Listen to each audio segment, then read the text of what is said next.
Nobody talked about how anxiety felt or how depression felt. And so we know for people who are seniors, even more than for our generation, I think it was something very whispered about, possibly, but not discussed. So when you come to like our Facebook page, or you come to one of our seminars or our podcasts, you hear other people who have the exact same experiences that you do. And then people say to us, oh, I thought this was just me. I didn't realize this was a thing, or their particular symptom. I didn't know that other people couldn't drive on the freeway, or that other people were afraid of medical appointments. I thought it was just like me being crazy, quote unquote. And then you realize like, oh no, there's so many people out there feeling the exact same way. That alone takes away a lot of the shame. The content available on this podcast and on LoriWilliamsSeniorServices.com has been produced for educational purposes only. The contents of any episodes do not constitute medical, legal, or professional advice, do not reflect the opinions of this company, any of its parent companies or affiliates, and do not create any type of professional relationship between the audience, guest, and the host. No person listening to this podcast should act or refrain from acting on the basis of the content of a podcast without first seeking appropriate professional advice and or counseling, nor shall the information be used as a substitute for professional advice and or counseling. Lori Williams Senior Services, LLC expressly denies any and all liability relating to any actions taken or not taken based on any or all contents of this podcast. Welcome to Aging in Style with me, Lori Williams. I'm an optimist by nature, and I believe you can follow your dreams at any age. My grandmother's journey with dementia ignited a passion in me to work with seniors. I've spent the past 13 years learning about seniors and aging. In my mid-50s, I followed my own dream and founded my company, where I use my expertise to help seniors locate housing and resources. On this podcast, we cover all aspects of aging. Join us each week to meet senior living experts and inspirational seniors who are following their dreams. The fact is, we're all aging, so why not do it in style? Hi, welcome to today's episode of Aging in Style. Today, we are talking about a topic that affects so many people, no matter what your age, whether you are a preteen, a teen, middle-aged, older person, it affects all of us, and it's anxiety. And we have two amazing guests on today. They actually wrote the book, The Anxiety Sisters. They are the Anxiety Sisters, and their names are Abbe Greenberg and Maggie Sarachek. They are trained counselors, mental health advocates, researchers, educators, writers, and longtime anxiety sufferers. In 2017, they launched their online community, which now includes more than 220,000 people in 200 plus countries and territories. That's amazing. Together, the Anxiety Sisters write an award-winning blog and host a podcast called The Spin Cycle. Having learned to live happily with anxiety, they spend their time coaching anxiety sufferers and conducting workshops and retreats all over the U.S. Their new book, The Anxiety Sisters Survival Guide, was released by Penguin Random House in September of 2021. So welcome. Thank you for joining us today. Oh, we're delighted to be here. Thanks for having us. Sure. So why don't we just get started? How did you become the Anxiety Sisters? Well, we met in college, and both of us were suffering with anxiety, but we did not have a name for the symptoms we were feeling. And we stayed very close, graduated from college, stayed very much in each other's lives. And right when we graduated from college, I would say the anxiety started to hit new levels for each of us at different times. But it really started to become a problem in our daily functioning. So we like to call that decade our decade of the IS, where we went, anyone who would take our money, we went to see you. The neurologists, the psychiatrists, the past life regressionists, the acupuncture, the aromatherapist, whoever was around and wanted to take some money. And a lot of these people were very helpful for us. And we started to understand a little bit more that we had anxiety. And we also started to understand that we had a lifeline in each other. We were each other's biggest supporters and lifeline. And the person, you can always call a friend and say, I'm really struggling today. And together with therapy and medication and learning a lot more about anxiety, our connection is really something that helped us tremendously. And so that really helped us. And we realized that we were the two of us, but we wanted to help other people find community and understand this whole idea of anxiety in a lot deeper way. Mm-hmm, absolutely. And I know there's generalized anxiety, right? And then there's like a situational anxiety. So like, can you kind of speak to that a little bit, the different types of anxiety? Sure. There's a lot yeah. on the anxiety spectrum. Mags and I think of it as a continuum. Mm-hmm. So, if you're a human being, you've had anxiety, right? It's part Absolutely. of the human experience. Pretty much everybody knows what it feels like to have those butterflies in your stomach, or even a lot of us now are unfortunate enough to understand a panic attack. But you can have a panic attack once or twice just being a human being and not necessarily being an anxiety sufferer. So there's a continuum. You can have mild anxiety. You can have moderate generalized anxiety where you worry a lot. You find yourself catastrophizing. Maybe you obsess a little bit about certain things. It's hard to let things go. And then maybe you have panic disorder, which is getting a little more on the severe end of things where, your functioning is being disrupted because anyone who's had a panic attack knows that you would rather do anything other than have another one of those. They are just horrendous. And if you're having them frequently, it can really interrupt your ability to function. But then there's also obsessive compulsive disorder, which is something I'm diagnosed with, and that's on the anxiety spectrum. I would say that's a more severe form of anxiety in the sense that it can really interrupt your functioning, or any anxiety really can, if it gets to the point where it's in control of your decision and it's deciding who you'll see, where you'll go, what you'll do. But also phobias. Something that very specific, something can trigger you into panic symptoms. That is also considered anxiety.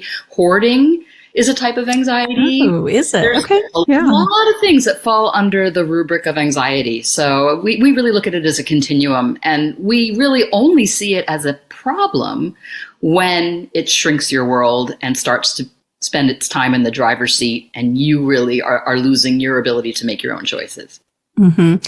And I mean, with our senior population, we do see that happens. Interesting, you mentioned hoarding, because that is something people will call me and they're concerned about an older family member who is hoarding. So that is a form of anxiety. So, and they maybe never did that when they were younger, but as they've gotten older, they've started hoarding. So that's, I think that's helpful to know. What causes anxiety? I mean, I'm sure there's several things that cause it, but what are some, I guess, typical causes of it? My husband? Oh, no, I mean, sorry. That's just today. Normally I cause some anxiety. Children. Yeah. We say anxiety is inherited. You get it from your kids. In terms of biologically or using neuroscience, anxiety is triggered in your brain. It's a combination of regions, but the main culprits are a part of your brain called the amygdala, which is the seat of our fear center.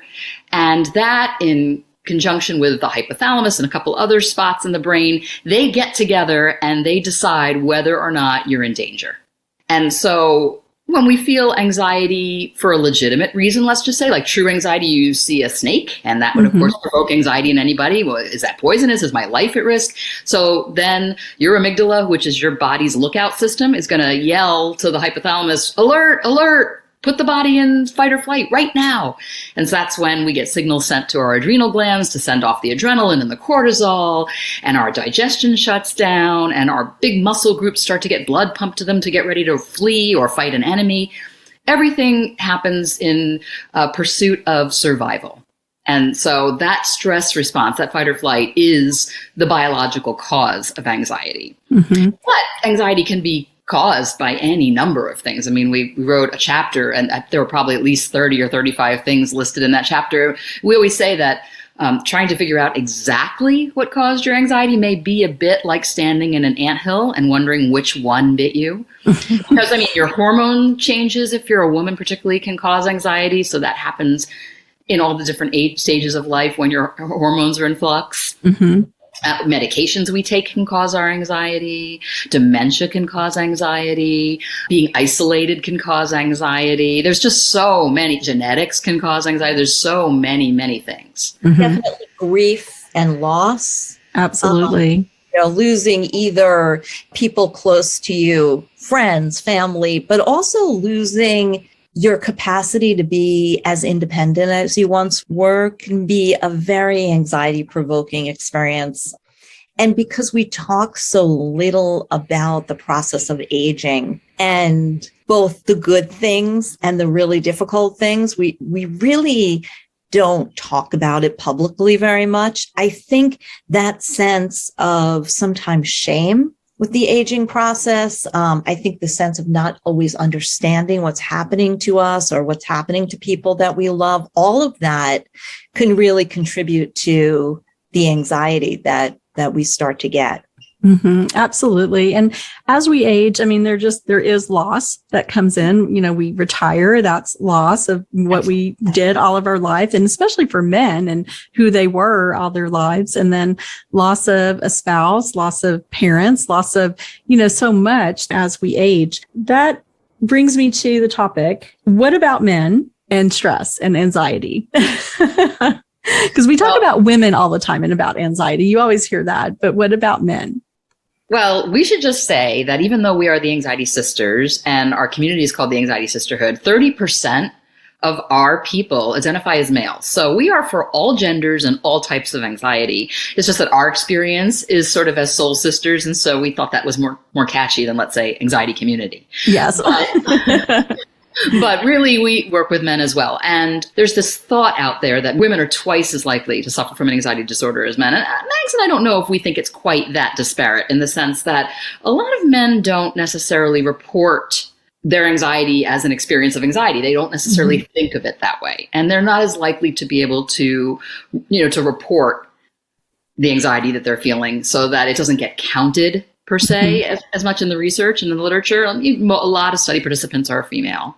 These are people who volunteer for such studies. So it's a little skewed, but women certainly are more likely to experience anxiety than men. We don't know that it's twice as likely because, for some men, we have lots of anxiety brothers who will say things to us like, geez, I didn't even know I had anxiety until I met y'all.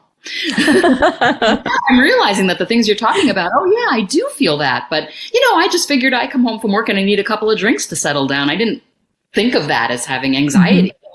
So men do experience it maybe in different ways. And certainly there's different sociological causes for men and for women. Our Western culture is very achievement based for men. So there's that external pressure for achievement and being on top all the time, being a breadwinner. It's still very much alive and well. And I think that causes a lot of anxiety for men. Absolutely. And for breadwinners as well. Yeah. Oh, definitely. And I mean, men, maybe they didn't understand that term, or they weren't calling it that. Like you said, that they came home and they're self-medicating with a couple of drinks and then they feel better. but it's good that they have the label now. They know what it is. They know how to label that feeling, that it is anxiety is what that is. We have a lot of men who say, oh, I don't have anxiety, but I have trouble sleeping. So I take a little Ativan to go to sleep at night. And we're anxiety. Like, yeah, okay, we get it. Insomnia is a huge symptom, particularly in men, of anxiety. So. I also think that men sometimes are looked at as certain men have a lot of rage or a lot of anger, even if they're not abusive or hurting anyone or anything like that, but they tend to, because that's so much more acceptable in a man to show anger. And often that anger is very much connected with anxiety because we have fight, flight, or freeze. And that fight response is one of the ways that it's still socially acceptable for men to respond to situations, is sort of with that defensiveness or aggressiveness. That's very interesting. So as anger could actually be their anxiety. Absolutely. For women too.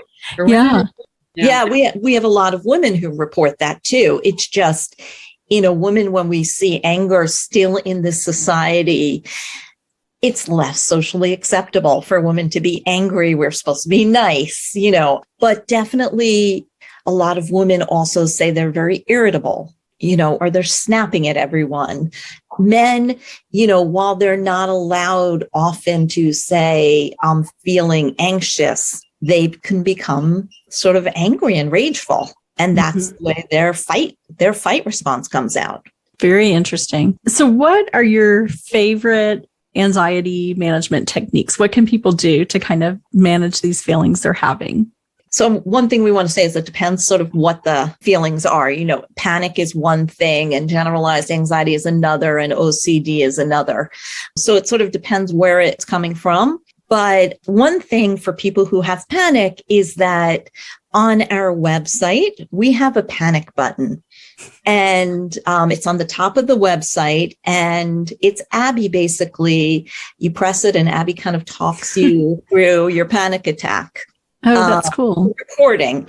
And we don't know who presses it. We just know it's pressed about 1,500 times a week. Is that right? It's like, it's pressed quite a lot.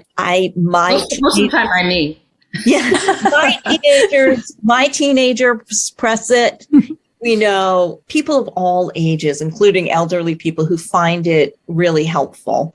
That's one thing we tell people when you have panic, but we also have so many other techniques depending on what's going on.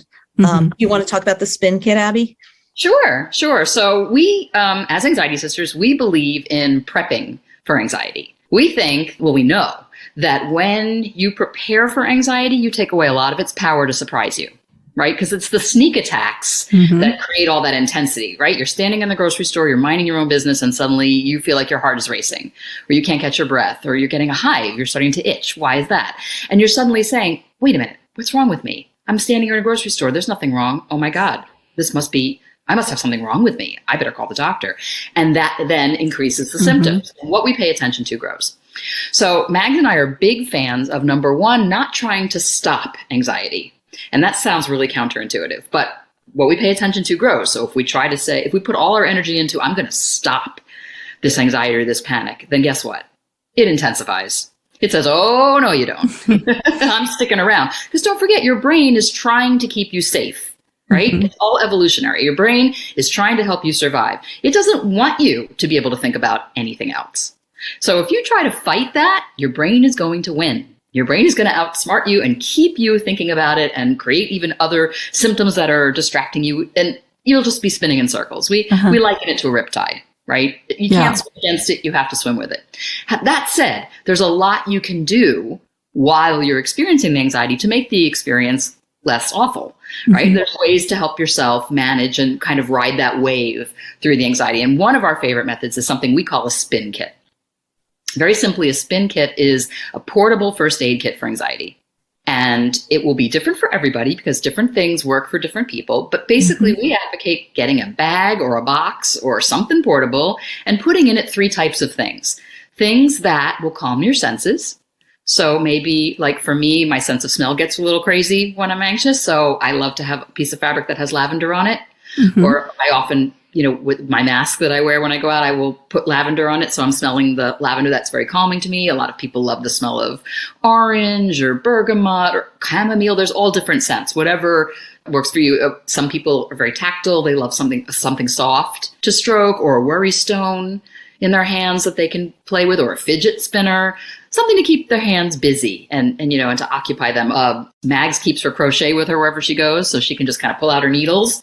And it's just enough of a distraction that she's not trying to fight her anxiety, but she's given her brain something else to focus on too. And that's going to take the intensity down. So it's like distracting is what you're saying. Yes. It's distracting your brain, distracting basically. Them, soothing yourself. Also symptom relief. So if you're like Mags and you're a stomach anxiety person, like that's where you feel it mostly. She carries Tums and Gas X and mint tea that will settle her stomach. If you're an anxiety sister who takes a medication like a sedative, that you would always carry it with you so that you're ready.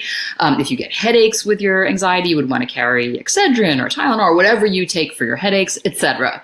And also some things to ground you, to keep your feet on the ground, because sometimes when we're experiencing anxiety, when we're quote unquote spinning, we don't feel connected to the here and now. We're kind of off somewhere, right? We're floating a bit.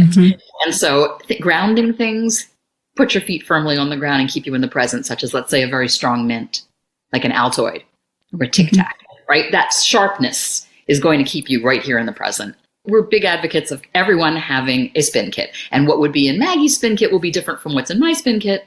Like I keep pictures of my cats in my spin kit because that's very soothing to me. If Maggie had pictures of my cats in her spin kit, she would panic more. So everybody's going to have different things. But the idea is that you are prepared for the anxiety or the panic. When it shows up, what's not going to happen is you're not going to say, gee, I wonder why that's happening. You're going to say, oh, I know why this is happening. And luckily, I have my spin kit.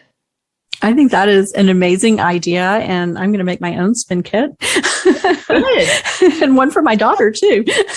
We've had spin kit parties. Yeah. Yes, Oh, yeah. how fun. Yeah. We tell people it's important to make your own spin kit because, like Abby said, something that may help you may not help your daughter, right? So exactly. And, we've put stuff in our spin kit and taken it out because we realized, well, that thing wasn't that helpful for me. So let me put something else in.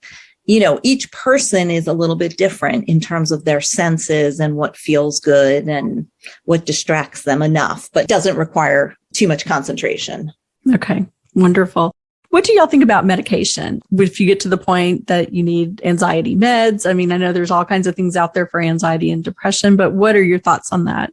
What we always say is that we are not pro big pharma, but we're anti giving your life over to anxiety. So sometimes that includes medication for people. Now, medication comes with some very serious side effects at times, and sometimes we call them front and center effects because they don't feel like they're on the side. We both take an SSRI. We've both at different times have taken benzodiazepines, other kinds of medication. I think the thing that we think about medication is that know what you're taking, know the interactions, especially as you get older with other types of medications. We've run into more than one person who was on a medication and didn't realize that their antidepressant, their SSRI, could interact with it, and their doctor didn't catch it either. So, we have a lot of things to be aware of and a lot of questions to ask your doctor. So don't let someone just sort of throw you a prescription and say, try this. Like you want to know what that is, why they're giving this to you, and all these possible effects, especially when you have other health concerns too. Mm-hmm. I think that's really good advice. And I know in reading through your book, you mentioned some different ways. And I've had people talk about different things like acupuncture, meditation. And I feel like some things work for different people. And for me, Yes. meditation works very well for me to kind of calm my anxiety, but it, may not work for my daughter or for someone else. So are there other techniques like that you advise or can recommend? When Mags and I set out to write a book, we said that we were going to write a book that was not prescriptive. Because when we were looking for help in the bookstore, and that's the first place we went, we got a little panicky because a lot of the books on the market, who are written by really smart folks, are very should oriented. They tell you what you should be doing or you shouldn't be doing. And coming from the sufferer's perspective, that can feel a little bit shaming. Mm-hmm. And that's another, I just want to add to Maggie's statement about the medication. We don't believe anyone should be shamed for their treatment. Whatever Absolutely treatment not. they are using to make their life better so that they have agency and they can make their own decisions. If it's medication, fantastic. If it's not medication, fantastic. Whatever works. But when we set out to write a book, we know one size doesn't fit all. I remember I had panic disorder. And one of the books I picked up said, number one, under no circumstances should you take medication. Well, I have to say, and Mags also agrees with me, having had quite a few panic attacks herself, that if you have panic disorder where they are showing up all the time, like on a daily basis, it's impressive if you can manage to work that out without any medication, even on a temporary basis. Because that, to start using techniques like meditation, you can't do it if you're in the middle of a panic attack. You have to have some way of getting out of that cycle. For me, that required medication. And then I was able to start using other techniques. But, hearing someone say you shouldn't be taking medication, my first thought was, oh, I'm screwing up. I'm taking medication to try to control my panic. Clearly, I'm not doing it right. And Max and I say, you can live very happily with anxiety, just not with blame and shame. Mm-hmm. So we literally have hundreds of techniques in the book because one size doesn't fit all. It might not even fit the same person 2 days in a row. So yes, we believe in meditation, we believe in breathing, we believe in acupuncture, but also Tai Chi and walking in nature and communing with animals and gardening and floating therapy and Himalayan salt lamps for some people are really helpful. I mean, in other words, there's so much that you can do to help manage your anxiety. We don't want ever to say, this is what you should do, or here's the thing that's going to work for everybody, because we just don't believe that's true. Mm-hmm. I think that's excellent. One of the things we try to do in our book is when we were writing it, we put ourselves in the position that we were once in, which both of us had different periods where we could barely leave the house, I would say. So when we tried to think about something, we said, okay, so, we know it's great to get outside and walk in nature. It's like one of the things that both of us do that is most healing for us and most helpful. But when we couldn't get out of the house, that walk in nature seems very nice, but it's not something you're going to be doing. So what else can someone do in that situation? Well, they can bring plants into the house. They can have plants in their house. That gives you some of that. You can have pictures of nature, believe it or not, or look out your window at nature. The research has shown so many different things you can do depending on what level you are at with your anxiety. So that's really important to us too, because we know there's economic restrictions, there's physical restrictions, there's, transportation restrictions. So we have things you can do right now for yourself, or things, that if you are able to, you can go and try. Mm-hmm. I think those are great tips, especially if we, have a homebound senior who, yes, maybe they're bedridden, or maybe they just they can't leave the house. They don't have transportation or vision issues, anything like that. But you can do those things, like you said, have a plant, maybe aromatherapy, pictures, any other things you can think of for our seniors. So many. We have so many techniques from, different small breathing techniques. Now, some people we know, when I was at the height of my panic, any kind of breathing technique made me hyperventilate. So we're not saying that's good for everyone, but we have things you can do with water, putting it on your forearms or your wrists. Cold water is often incredibly helpful for panic. So we have that level of ideas that, crochet, a lot of people like to, or doing crafts. That can be incredibly helpful, creativity of all types. So we really try to make sure that we've covered things from what you can do if you're really homebound for whatever reason. Mm-hmm. And many, many people with severe anxiety are homebound, even if they are physically healthy. Excellent tips. Okay. I love your book and I love how it's written. It's very easy to read, and I haven't read every page of it, but I was just, kind of scanning through because I just got the book, and it's my goal is to read it this weekend because I saw so many helpful tips for myself, for my daughter. We both have some anxiety. Hers is a little more extreme than mine, and I know she doesn't mind me talking about it. I called her right before this and told her, hey, I'm interviewing these ladies and I'm super excited for you to listen to this and read the book. But it's very easy to read. I just opened it to, journaling. That's an excellent tip too, right there. Crocheting, knitting, all these different things, all these anxiety management gems, as this chapter is. So if people want to buy the book, which if you have anxiety, you definitely need to go buy this book, where can they find it? Anywhere you buy books. Okay. You can get it online. You can get it at an independent bookstore, Target, Walmart, Barnes & Noble, Amazon, wherever. Excellent. It's called The Anxiety Sisters Survival Guide. We'll put a link to it also. And then tell us about your podcast. It's called The Spin Cycle with the Anxiety Sisters. We put out 2 episodes a month. And we alternate between having guests who are also experts in the field, or talk about new therapies, or people with books out about anxiety. And then we also do what we call a BFF cast, which is where we sit down, just the 2 of us, and talk like anxiety sisters. We pick one particular topic that seems to be buzzing around our community. It's like, we have a lot of discussions going on every day. And so we figure out what people are really thinking about right now in anxiety. And then we tend to target that and try to have a discussion about it and ask the tough questions and tell the truth and laugh a lot. Mm-hmm. Laughter's always good. Good medicine there. I think that's great that you do that, because I think a lot of times people feel alone. And, I think this way, maybe other people would think I'm crazy if I say this. And so I think it's wonderful that you bring that out into the open. And like you said, the no shame, the no judgment for having anxiety or depression, or it's just what it is. People are made to feel comfortable and normal. It's not abnormal, Well, that's why we chose the moniker Anxiety Sisters, because anybody can be an anxiety sister, right? Yeah. It's kind of a fun thing to say. I'm an anxiety sister.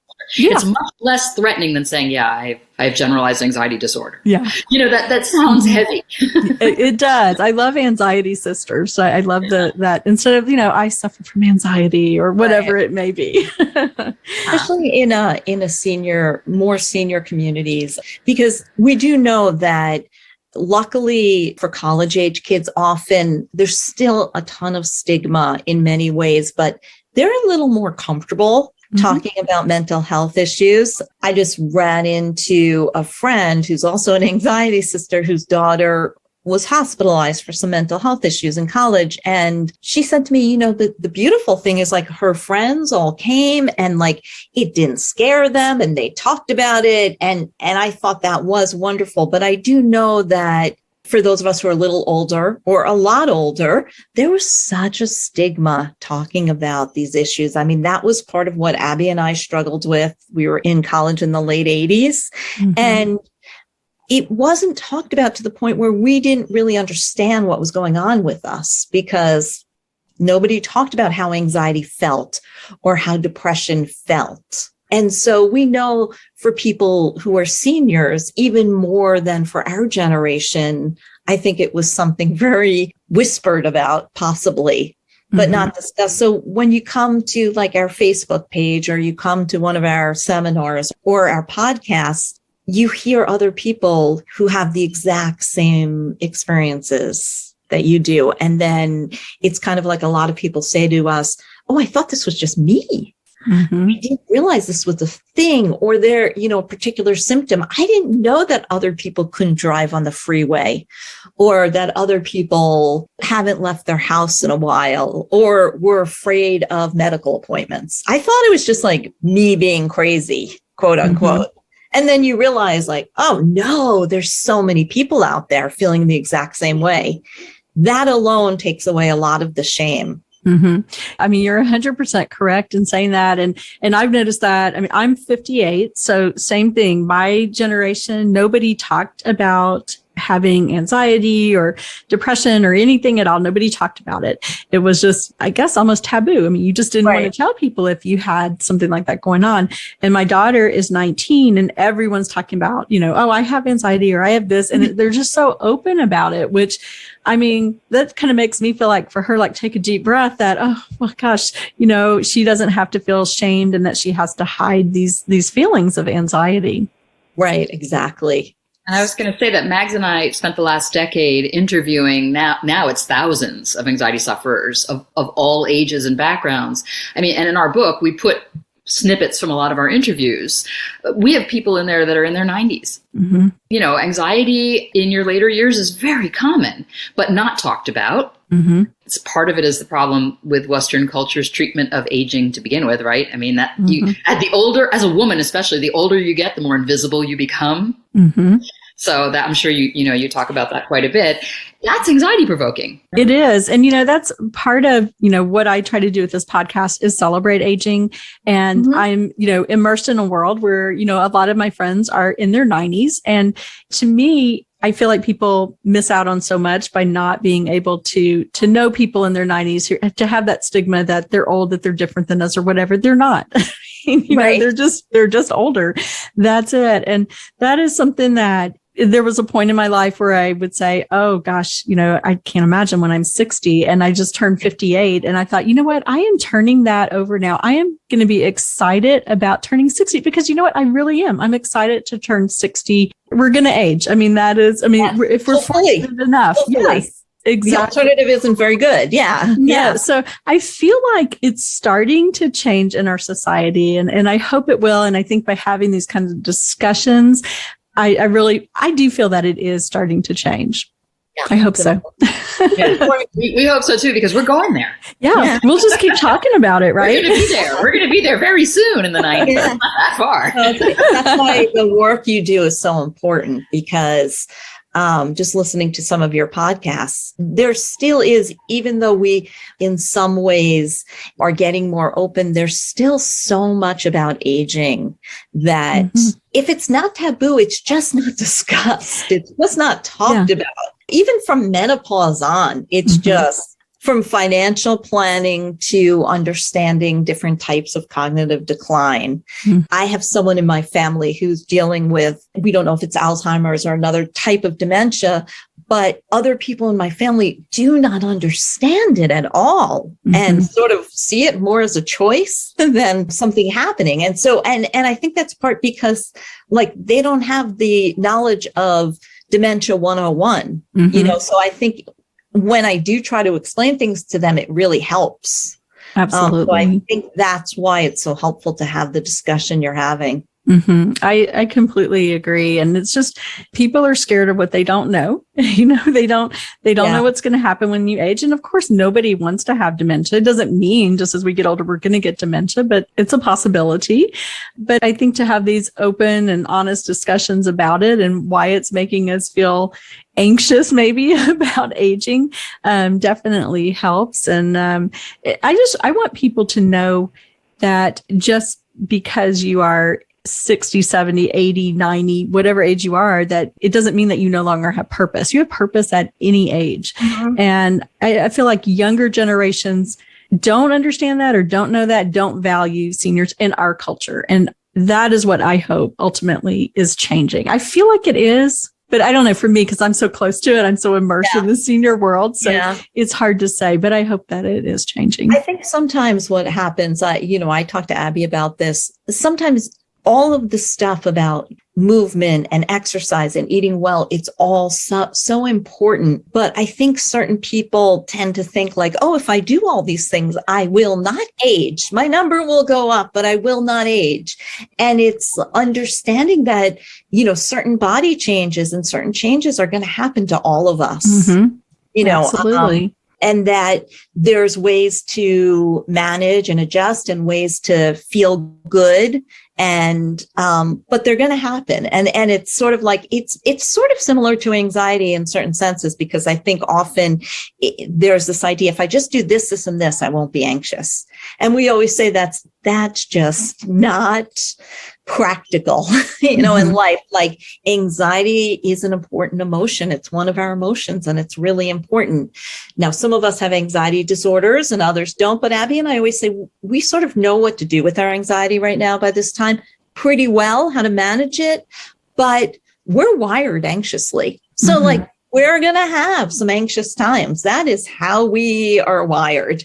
And it's more about really understanding it, just like with aging, that helps with the management and the planning and everything else. And trying to retain as much agency as you can in any given situation. I mean, that we try to teach people with anxiety to not sort of succumb to the notion that, that's it, I'm anxious, so I can't do these things. So, and the same thing, we don't want someone to say, well, I'm 80, so I shouldn't be doing these things. I mean, my father is meeting me in Europe in 3 weeks. He's in his 80s, and he's meeting me in Europe for 3 weeks to check around. You can't tell that man that he's in his 80s because he doesn't feel like it. He, and he has physical stuff. He has things he has to deal with, but he doesn't have the mindset of my age is a limitation. And Maggie and I tell people, your anxiety does not limit you.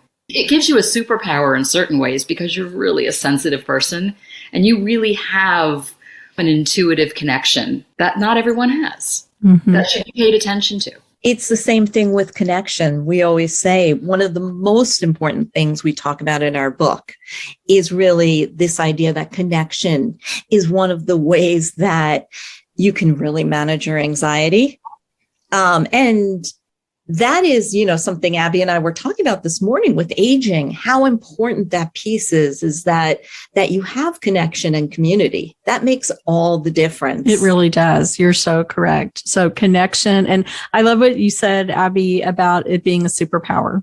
I think that's a really positive way to put it. And I like that a lot. Well, don't you think there's a lot of superpowers to being older too? I do. have to say, the older I get, the worse my body feels, true. But the more wisdom I really feel like I have and the more understanding of humanity, like of the deeper issues I could not have possibly understood in my younger years.